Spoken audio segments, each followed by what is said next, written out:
Hi, this is Jeremy Moskowitz, Microsoft MVP and founder of PolicyPak Software. And in this video, we're going to talk about a Windows Virtual Desktop problem that you can overcome with PolicyPak Least Privilege Manager.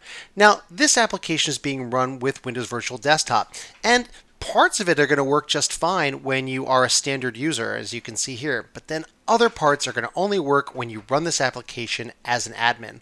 Problem is that if you try to start it as an admin, let's go ahead and see what happens here. If we try to restart as admin, what happens? Oh, you get a UAC prompt. And the last thing you want to do is to give admin credentials to standard users doing things on your Windows Virtual Desktop machines. That's a terrible idea.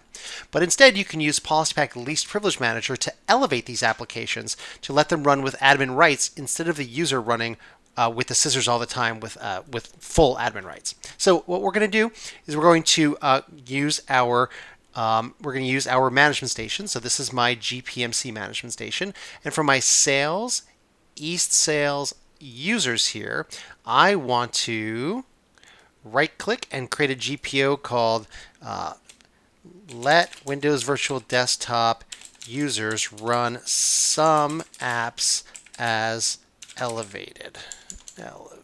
There we go.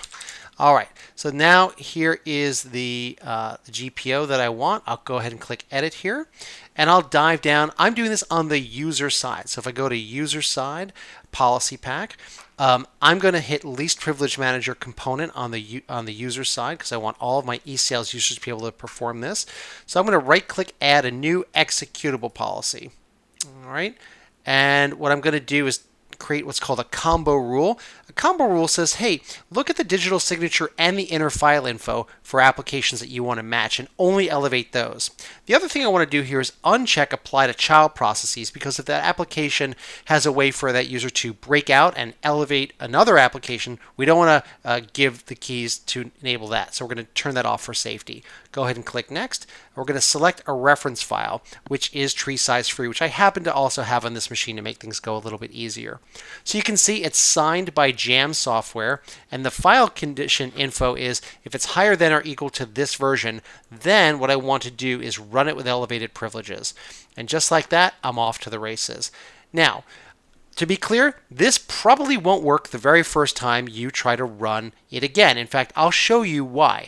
If you go ahead and try to run it one more time, it will be exactly the way it was before we got started on our journey, which is to say it still might not know that you need to run it with admin rights. And sure enough, no change. So again, it still works as a standard user, but it doesn't know that you need to run this application with admin rights. Why is that? What's going on here? Well, what's happening here is that the Windows Virtual Desktop that I'm connected to doesn't know that I need to drop off, right? So once you make your Windows Virtual Desktop connection here, you've got a bunch of processes and things that you're doing. So what you may need to do is to forcefully disconnect them, or just naturally wait for that user to go home and or wait for that session to finish up. But I'm going to forcibly disconnect that session here. So now that it's disconnected in full, oh, actually I meant to sign off. That's what I want to do. Boom, completely sign the user out. So that guy now, boom, he's completely neutered. So there we go. So now with that in mind, I'm ready to now run that same application, because now what's happening is when you instantiate your session and creating that session again, that's when group policy kicks back in. That's when PolicyPak Least Privilege Manager is going to kick in. And now with this, at this time, this application, bang, you can see here, no more checking to see if you're an admin. Now you are in fact running as an admin. So if you want to select the directory and pick the entire C drive, it's going to do its thing just the way we expect. So there we go. Okay, well, with that in mind, I hope this helps you out and gets you past a bunch of least privilege problems using PolicyPak Least Privilege Manager. Thanks so very much for watching, and talk to you soon.